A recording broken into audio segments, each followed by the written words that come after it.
please welcome the guys from Young and Hungry. I'm sure it'll be a fantastic talk. So yeah, thank you, and give them a round of applause for me. Good job, you made it.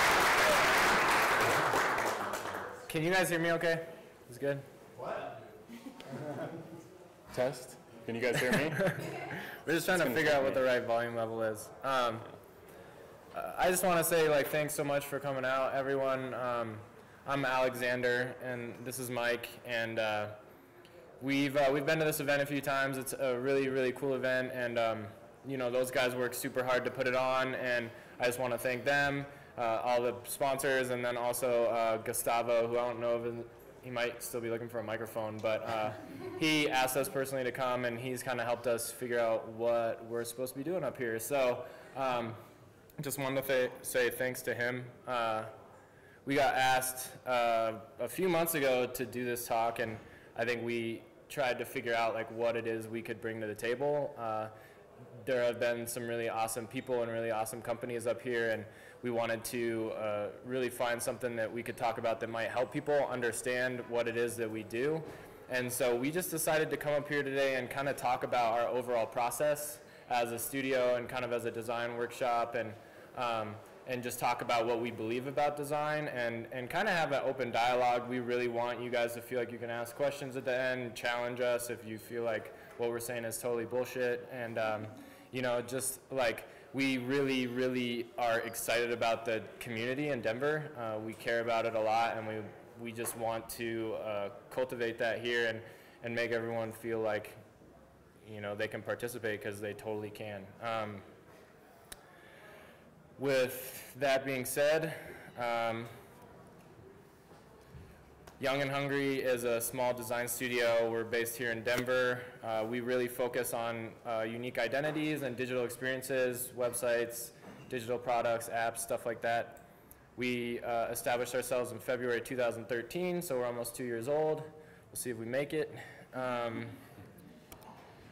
We really founded our studio with the purpose of working with smaller, emerging companies. We really, really love working with founders and executives and like people that have awesome ideas. We really wanted to help them create like what we think are thoughtful products and experiences. And we really wanted to work one-on-one with these people in like a collaborative atmosphere, and that wasn't always something we found we could do at, you know, bigger companies or the different types of environments we were working in. So yeah, we'll do a little bit of a formal introduction. Like I said, my name's Alexander Diner. That's my internet name. It's the same as my real name. You guys can find me on the internet there. But yeah, so a little bit of my experience, I guess. I worked at some smaller agencies here in town, a web agency where I met Mike, and you know, before that I worked at a digital marketing agency as like the sole graphic designer. Oh man, really? I think we're doing pretty good though. That's cool. I might need the help, yeah. Anyway, from there, like I did a stint as a creative director at a startup in Boulder, kind of helped them really understand their brand. Is this on? Is it going? You can turn it on. Mic check. Hello? Andrew's not ready. Ready. Hello? Yeah, Hello? you're on. Oh man. Oh. That's weird now. You should turn it down just a little bit. I'm freaked out. I worked as, like I said, a creative director at this technology startup, and really we helped really hone in the brand, focus that. I helped a lot of the product stuff. We did user experience. We were a pretty small team, about 14 people, so helped build out all of that stuff. And from there, I went on to do some art direction at some other agencies, and then did the freelance thing for a while. And so yeah, what I learned was that I really loved, you know, the excitement that happens when I come into a new project and I get to sit down with like this client and really help them understand their vision, and we get to turn that into like a real tangible thing. And so, you know, taking my experience in like all of the interactive and digital work I had done before, and trying to, you know, learn more about the work behind identity and branding and strategy there, you know, really was why I wanted to do Young and Hungry. And so in the company today, like I wear a lot of hats. There's really only 3 of us, and I do a lot of the business development stuff. It's really important that we find clients that like share our ideals and our vision as a company, and you know, we want to make sure that they're a good match for us, and so I work really hard to do that. You know, we all work really hard to come up with thoughtful proposals for our clients, and you know, I do as well, like most of the creative direction and project management, so I stay decently busy. Yeah. And I'm Mike, and I have a very similar background to Alexander. I started out doing web development and design about halfway through school at a local design agency, which is where I met Alexander. And after that, went on to work for larger studios in Boulder, and from there going on to work as like a creative director for a startup in Florida. And so kind of one of the big reasons why I felt like I really didn't fit in at agencies is because I enjoy doing so many different things, not just development. So being in those kinds of environments, there wasn't really a role for me. I mean, being able to do design, illustration, and development, it's usually split up in the agency kind of environment. So that's really kind of one of the reasons why we started our studio. So I could kind of fulfill those roles, and so that we could collaborate together in working closely with clients, and it's just been great. So my role at our studio is more technical, so I do our development and manage a lot of our internal processes and our technology stacks, making sure we kind of stay up to date with everything we're doing and experiment a lot with the technologies we use. And then Alexander and I overlap a lot with the creative. So we intentionally make sure that we make decisions and work on projects completely in a collaborative way, so that we're not being isolated. And yeah, so enough about me, we'll just jump into it. So today we're going to talk about what we think design is and how we use it, why we use design systems, how we use those systems, how we continue to grow in our understanding, and anything else you guys want to talk about. I just want to stop real quick and say that we have another person on our team who's here, and I feel like a real jerk for not like putting a slide in for her, but Kate is our studio manager, and she like handles all of this stuff that we don't want to do, that is really hard, and like, so she handles all of our agreements with our clients, a lot of our financial stuff, and everything that's incoming into the studio, you know, like if you send us an email, it goes to her, and she is top notch. So we really couldn't do it without her. So yeah, wanted to definitely let you guys know about that kind of role too. So anyway, we wanted to talk a little bit about how we think of design. This was super rough. We had some different stuff written in here until last night, I feel like, and I looked at it and I was like, that doesn't make any sense. So like we really worked to figure out what we think about design, and so to us, design is this intentional strategy, planning, and execution that we utilize in order to produce a specific outcome. It's super high level, but you know, design is used to manipulate how we experience the world, to manifest an intuitive emotional response in people. So really, in short, design is how we create and use systems to build the world around us. Everything is design, period, you know, like our whole society. And so, you know, we'll get a little bit more specific around that, but I don't know. So how we use design on a high level, we use design to help our clients tell their story in its truest form. We work really hard to kind of distill what we think is like the essence of their personality as a company and translate it to scalable visual language, so real stuff that you can see and, you know, interact with. We create experiences across a variety of platforms, you know, mobile screens, like other screens, you know, print, collateral, etc., to convey a very specific message or a feeling to people with an intention generally of selling or promoting some kind of product or service, because we live in a capitalist society and everyone has to make money. So why you know, systematic design thinking? Because design systems really help us create faster with more intention and more confidence. We don't have to reinvent the wheel every time. We have a methodology. It allows us to be more confident in how our work will scale across mediums and ultimately impact the entire system. And it really allows us to create holistic solutions that are going to last for our clients and scale with their business. You know, this is critical because like we want to make sure that like if they're paying us money, they're getting a return on their investment. you know, and so we want to create something that's going to last, that's really, really going to make sure that they're able to use it for a long time. So we just like this quote. It's Joseph Mueller-Brockman, who's kind of the pioneer of like grid systems and layout, especially, you know, like when it comes to print. And Swiss, he wrote a really awesome book called Grid Systems, I believe.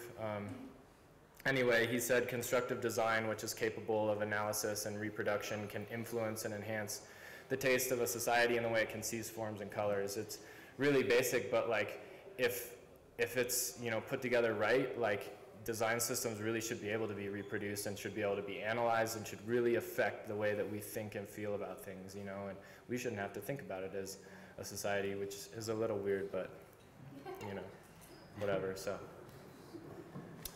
So we use design systems in everything that we do, from identity to collateral, user interface design, illustration, and iconography, web design, and development. And these come together in multiple different ways as far as like how we work with clients. So sometimes it'll be like an identity that needs a marketing website, to full-on identity that has supporting illustrations and icons. We skipped one. Oh, we did. Whatever. And a website with icons and illustrations. Oh man, We did that too. So we're going to talk to you guys about a project that we worked on.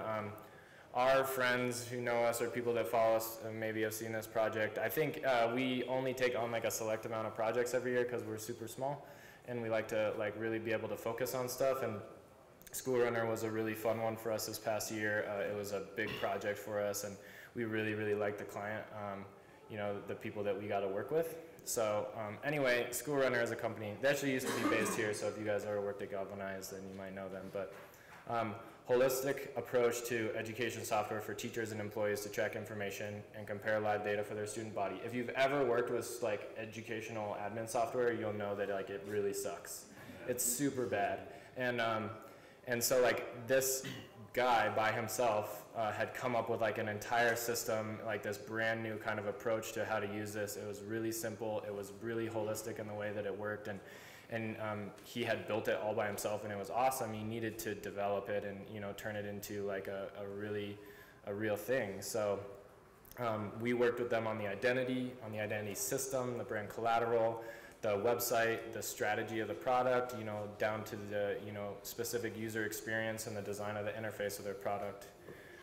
You know, we consulted after kind of creating all the initial pieces for a 6-month period to work hands-on with their internal team to like really develop the product and you know, what ended up being their version 2 product of the software. So yeah, we always do like a pretty in-depth discovery session with everyone that we work with. We really want to understand what our goals are and what we're trying to do and the purpose of every piece of the project. So just a few notes on this project because we're going to be taking you guys through it a little bit.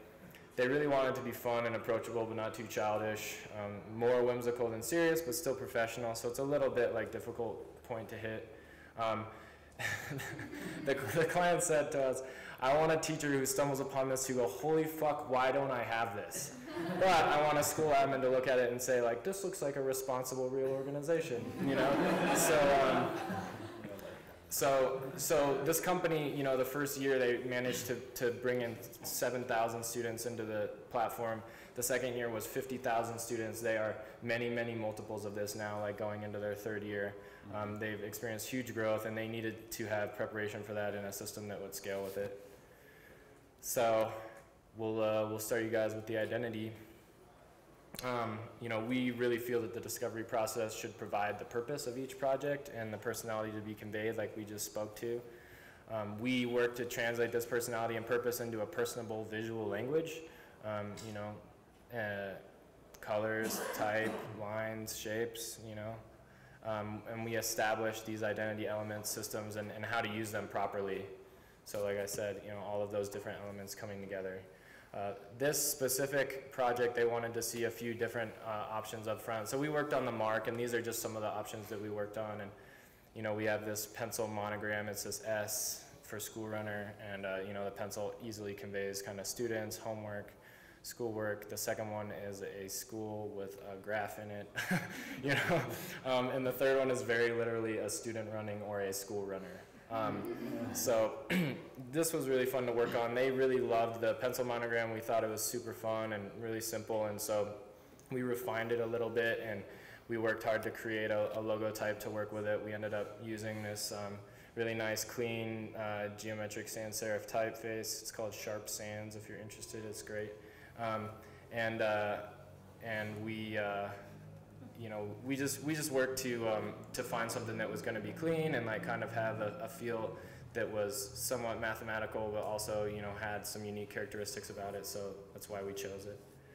After that, you know, we worked to integrate that initial part of the identity into a little bit more scaled system, you know, so we chose a secondary typeface to support it in the website and the collateral and the user interface that we knew they'd be able to find licenses for, which is really critical when you're working with a company that's building software. Like, are they going to be able to license this and put it into their software, you know, because that can be a big issue when you're working with type foundries and fonts and whatever, and so we used something that was pretty easily available but really like paired well, we thought, with the, you know, with the first choice that we had gone with for the logo type and the headers and stuff, and and then we worked to choose a color palette that we thought was like really fun, really exuded this kind of educational vibe, but that also was going to be able to pair well, be professional, and then beyond all of these things that we'd be able to utilize in the features and like the feature set and the functionality of the actual application, you know, and like knowing all of these things we were going to be doing with it. So yeah, we like it. Yeah, so the illustration and icon system that we developed for School Runner was a blast, just considering kind of the personality of the company and just everything we had gone through with the identity process. So really the goal with building this system was to carry over that personality and develop a scalable system of shapes and lines, maintaining a mathematical and kind of geometric feel to kind of complement the typeface we chose. So this is an example of one of the illustrations we use for the website. It's built on the grid, you can kind of see, and then to the right of the illustration are the various pieces that we used as a system to develop the illustration itself. So being able to repeat and use these patterns it's a really easy and kind of fast way to get things going, because you essentially have like a toolbox, and then you know, with those tools you're able to figure out different configurations and then have a system in place for you to be able to you know, illustrate quickly. So yeah, we also know that you know, like if we don't break outside of that rule and we make sure we're using these shapes, like that everything we create that we end up liking is like going to suit the style and like overall aesthetic of the brand. So like that's really part of what the system does, is like it makes sure that we're not like fucking anything up, you know. So it's pretty critical. Yeah, and since we don't really have to worry about the system once it's developed, then we can concentrate on telling the story. And so this specific illustration is just illustrating the frustrations of teachers and them having to juggle all these different tools to figure out what's going on with their classroom and stuff. And so School Runner is really there to remedy the issue. And this is a great example of a year later, we did this illustration for some collateral, and since we developed this system, we banged this illustration out in like a day, and we're able to inject and evolve the brand more because we better understood School Runner. We knew who the teacher was, and at this point, this character has evolved. He's much more happy and fluid, and lots of sparkles. He's so stoked. And so, carrying the kind of the same concept through to the icons, we used a smaller grid just to ensure that when it scales down to a really small size, the icons are still readable. And then below the icons, we have the various elements that make up those icons, from circles to squiggles to triangles, X's, pluses, sparkles. We love sparkles. We use sparkles so much. Squares and lines. So, and this just really shows how the colors of the brand kind of bring those to life. And we usually try to develop icons and illustrations in just black and white, because that way we're not really messing with colors while we're trying to develop the illustrations and the systems, and ensuring that, you know, if it looks good in black and white, it's going to look good with color. So sweet. So the next thing, like after all this stuff was established, like they really needed a website, because everyone needs a website, I guess. You know, but for real, like they didn't have anything. They had like this blank splash page that just had like their old logo, and that was it, and like a place to log in if you were already using it. And so like we wanted to create something that was going to be really fun and really tell their story, but we had like some very real challenges going into this. You know, first of all, the purpose to create a strategy is simple content, visual language, really engaging visuals, and like a nice experience. But to give an in-depth breakdown of the product using illustrations and icons only, because they were in between like versions of the software and it was changing drastically, and we couldn't show it. You know, and so like we had to tell the story and talk about the feature set and talk about everything this product does without showing the product at all.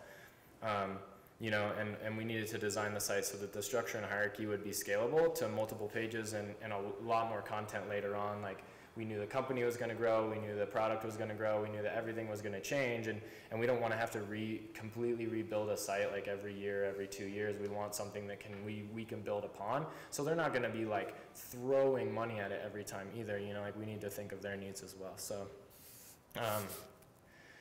one of the things we do first, like kind of in between the phase of wireframing and going to actual design, is we always develop like a style guide for each piece of the kind of process. And so this was where we took all of the elements that we had already established, the type and the color and these illustrations and icons, and we just kind of put them into a little bit of context about how they're going to be used on the site. So how the type pairs together, buttons, basic kind of form elements like fields and drop downs, and then also we knew we had these super vivid colors and we were going to want to utilize large blocks of that. So how does content look reversed out of that? How are we going to utilize that content in those types of situations? So this is just an example of that. So here's the site. We actually have like a version up live, I think right here.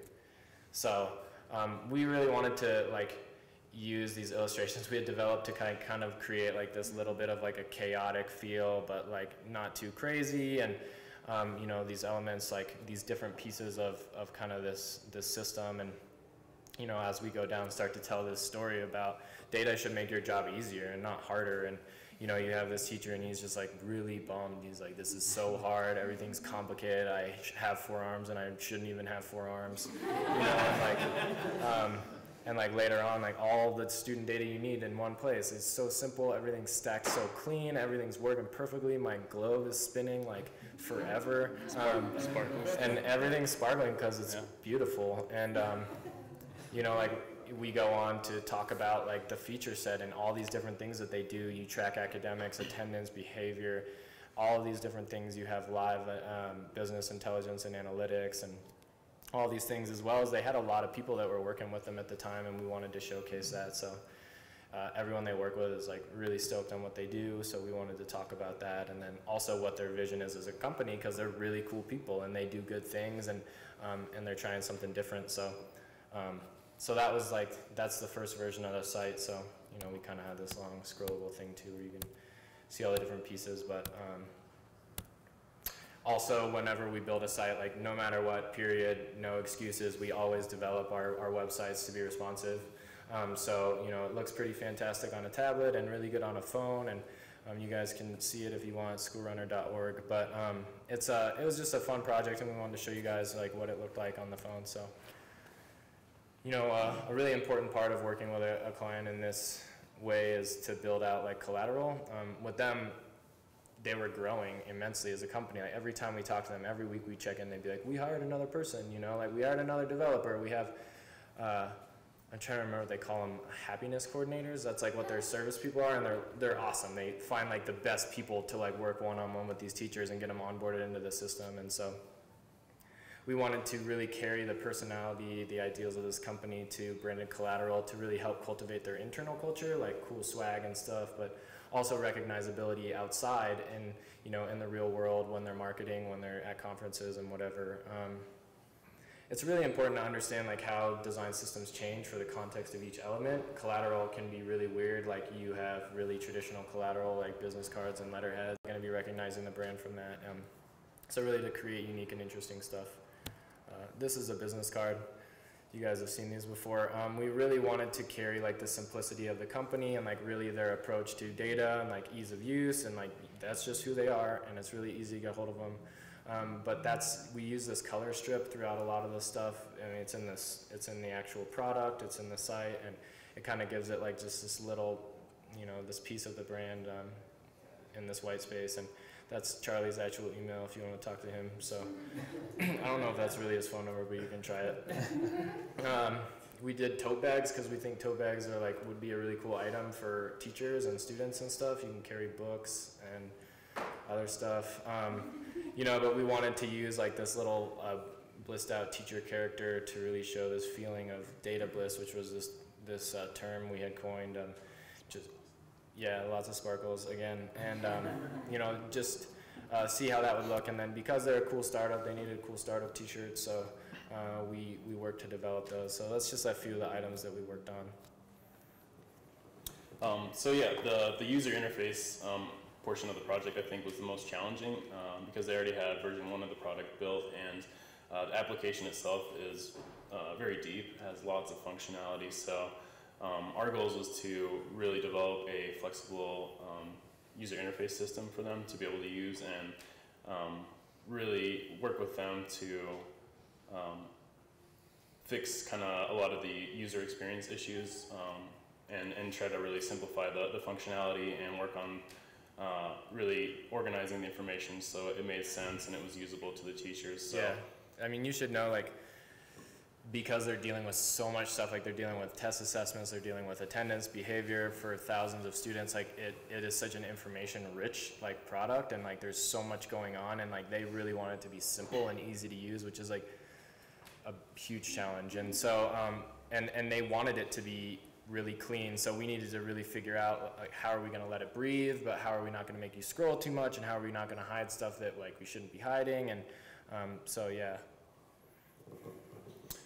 to start out building out all those UI elements, we started with the style guide for the website and just expanded upon it. So here we have all the different buttons, different states, text areas, input fields with error classes, success classes, and we actually built just a static page to as a tool to kind of work with School Runners developers, so we could go back and forth with them and really test out the system that we were building. So here we could test out hover states and active states, and just how everything was going to look and function. So this made collaborating with School Runner a lot easier, and their developers are pretty much just able to take our code and then inject it into the application. Yeah, we got to build out the whole style sheet for this guide. So and then they could just use our code and figure out how we're building everything and implement that. So it was a really good start. It really helped us understand. And one of the things too I think we were talking about before was, even though it's really similar to the website and there are a lot of elements that are seem similar, there's a different purpose for it. On the website, everything should be really easy to find, and the content should be super simple, whereas we needed to fit a lot of content into a little bit of space with this UI, and so it's a little bit different. The elements are a little more compact, things interact a little bit differently, and we tried to focus on how can we create consistency with the visual language but really serve the purpose of each platform. So I'm not even speaking into the mic. Yeah, so I mean, the UI elements themselves went through a lot of revisions, and once we actually got to implementing it into the application itself, they had really been tightened quite a bit just because there's so much information. And so this is one of the kind of core functionalities of School Runner.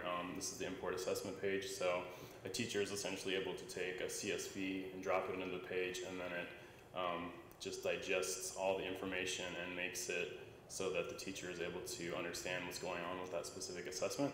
So we worked a lot on this page with trying to figure out the hierarchy of information and establish a system for this top gray bar, and that any page that has any kind of configurations with the actions that are being done on the page would be handled at the top. So in this instance, you have the name, date, assessment type, teacher name, course, section, so on and so forth. And if there's any additional options, we created a convention for just this toggle, which is that additional option. So that would open up and they would have more kind of granular options for that specific action. So yeah, as we go down the page, we're using just a system of hierarchy of type to establish importance, using color to really establish importance and give meaning to certain items. Green good, red bad. As well as working with SchoolRunner to create visualizations to kind of help make the data more digestible. So it's really crazy. Like they literally just drop a spreadsheet onto this page, and like in a second it turns it all into this visual information. So they really needed like a good system for showing like the breakdown of all of this info that was really, really usable. So like, how well everyone is doing, and like different types of assessments, like simple computations of rational numbers and elementary number concepts and stuff that I don't know about, but these kids do. So yeah, it was hard. It was fun though. Yeah, it was challenging for sure, but definitely very rewarding. I think it really kind of pushed us to refine our process, especially with user experience and really how people digest large amounts of information. So yeah. Was there anything that they really challenged you on, like said, no, that's not good? All the time. Yeah, everything. Like, what was the one thing that stands out? Well, like, let's see here. I remember like White space. So the original product was so much different. I wish we had shown it in here. But like we spent so much time on just like the header of the page and like kind of how people are navigating things, and like all of these have like a lot deeper filters underneath them. Like attendance has like 8 different options, and so how you're simplifying it from the start. And so like we brought one in that like was a lot more kind of like vertical space and padding between elements, and they were like, no way, like this is, people aren't even going to see it and not even know to scroll. And so like we tightened it up, and then they were like, this thing was like in this toggle, and they were like, that can't be there, that's totally different functionality. And we were working with these guys like every other day, so it was just like we would be here at Galvanize, like at a desk with them, or like we'd be talking over chat, and there was constant pushback, but it was really positive. Like it was. Who were the kind of people you were dealing with? Well, we worked directly with the founder, like a lot, who's a super cool guy. Thought maybe be here tonight, but I don't think he is. So they were based in Galvanize, and now they have an office over in Taxi that's way cooler. Not that Galvanize isn't cool, but like it's a pretty cool office from what I understand. And then their kind of the second guy they brought on was like their kind of main developer in charge of all their technology, and we worked with him a lot too.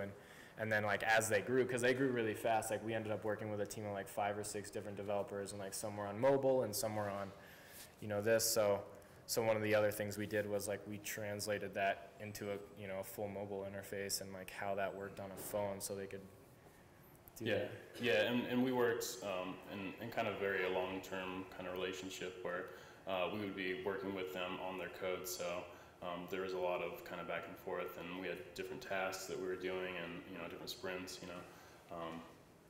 So I mean, this is a good example of us paring down the system and figuring out, for mobile, what are the most important items, still keeping the convention with the gray header, with, configuration, and so people got it, they were using the desktop and then they used the phone, like they weren't totally lost, and that's a big challenge too, so. Yeah, keeping consistency within the app. Yeah, for sure.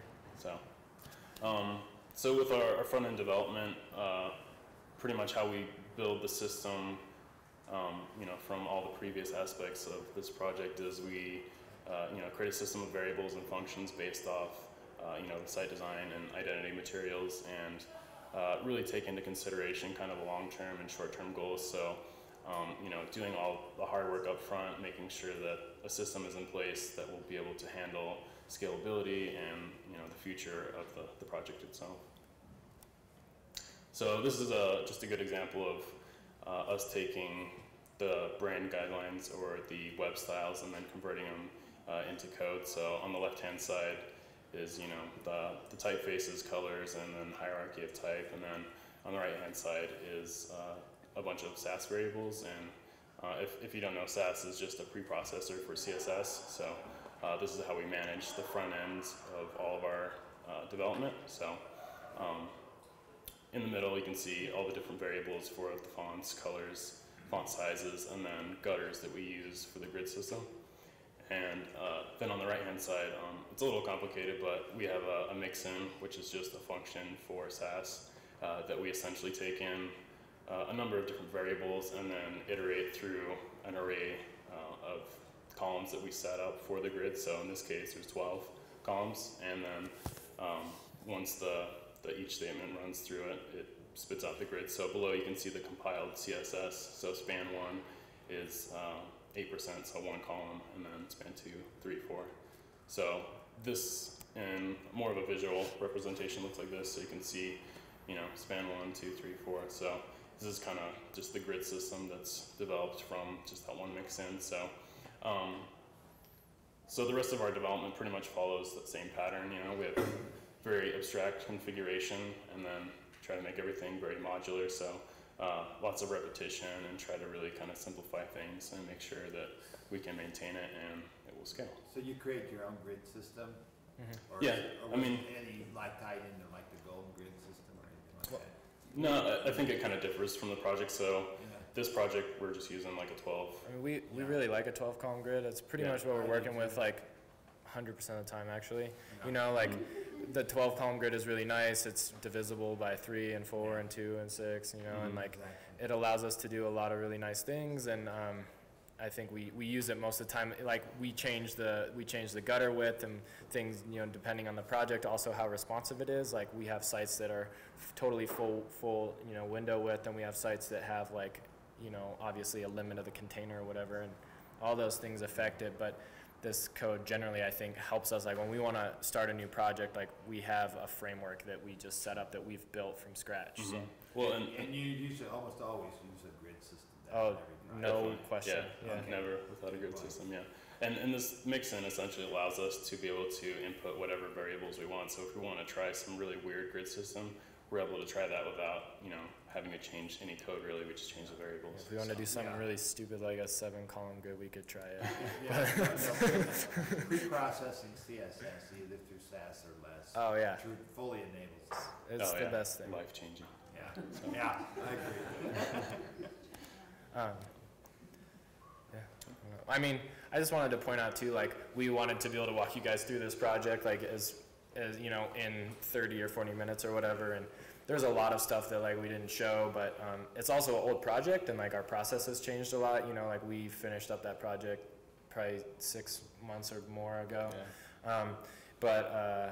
Yeah, it's kind of one of the more comprehensive involvements, like, yeah, whatever that we've had with a client and that we've had in a project, and like we have such a cool relationship with these people, so we really wanted to kind of show like what that enables when you're able to like really, really dig into what systems are going to enable, you know, your solutions to be scalable long term. So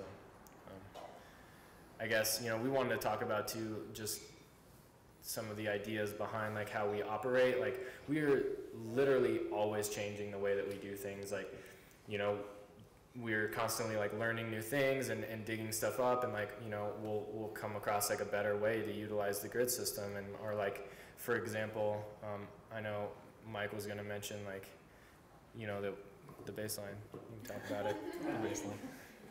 The baseline. Yeah, so just recently we started implementing, you know, baseline into our design as well as development, and I think at least I'm kind of like a really late adopter, so I want to make sure everything works fine before we really kind of implement things into our process, even though we do experiment a lot. But this was another site we just launched a while ago.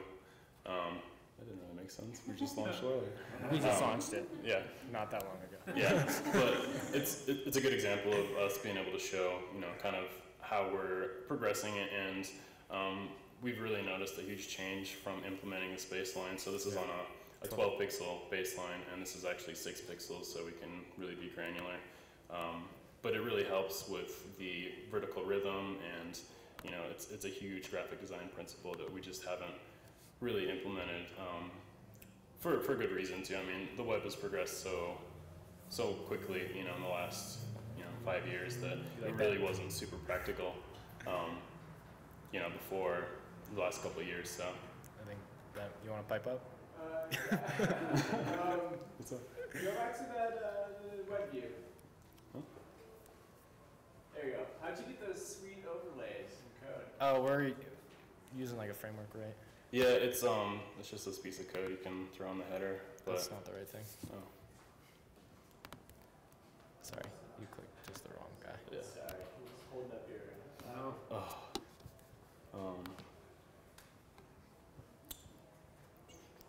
Sorry for everyone that doesn't give a shit. Yeah. I didn't think it would be this big a deal. No, it's that. It's just a style sheet that's linked externally that you can define like what the baseline is and then give it a color and stuff. So Yeah, it's Yeah. right here. So we There just it link is. to this Yeah. to the style sheet, and we just set like what we want the baseline to be and what color we want it to be, and then we Mhm. can turn it on and off while we're developing, so that we make sure that it's sticking to that, and it sticks to it. yeah. So, yeah, I mean, I think like one of the biggest principles we're learning though is like we are always meeting people that are so much smarter than we are and have a lot of more experience than we do, and like we've only been doing this for a while, and like especially operating in the way that we do for a small amount of time, and so you know, the idea of kind of realizing that we don't know everything and like trying to stay as humble as possible, like we're always being surprised by like new ideas and new ways of looking at things. So also the second bullet point, like we really are so systematic, and we try to be in like the way that we operate as a business, the way that we, you know, do our internal processes, and the way that we manage projects. And it's kind of the same thing, like if we break the system, like we need a new system. If we're breaking it to make sure you know, that we can do something a certain way that we weren't able to do, like it's not an effective system, and we need to start over. So like, you know, Kate can attest to like about the last 4 months or so, like we completely revamped the way that we manage all of our projects, the way that we deal with clients, the way we onboard clients, the way we do our proposals, literally everything, because it was kind of broken, you know, and we wanted it to be streamlined, and we wanted it to be awesome for them too, like when they're working with us, like it should be fun and a good experience. So you guys can find us on the internet if you want. That's our website. We have a little bit of work on it. We'll probably be updating it pretty soon. That's our studio email address. Kate gets all those emails, so if you want to find out how nice she is, you can send her an email. She'll also forward them to us too, but if you guys want something specific, it's just our first names at the same address. And then you guys can find us anywhere else on the internet, just at Young Hungry Co. We post periodically, and pretty often on Dribbble. We talk sometimes on Twitter. We should be more active on Ello, and we definitely post on Instagram. So, you know, if you guys want to meet us, talk to us, hang out with us, you know, and for sure if you're in Denver and you guys like want to stop by the studio or hang out or get a coffee, like we really like that stuff too. We're just about making friends. We seem shy because we are, but we want to make friends too, so.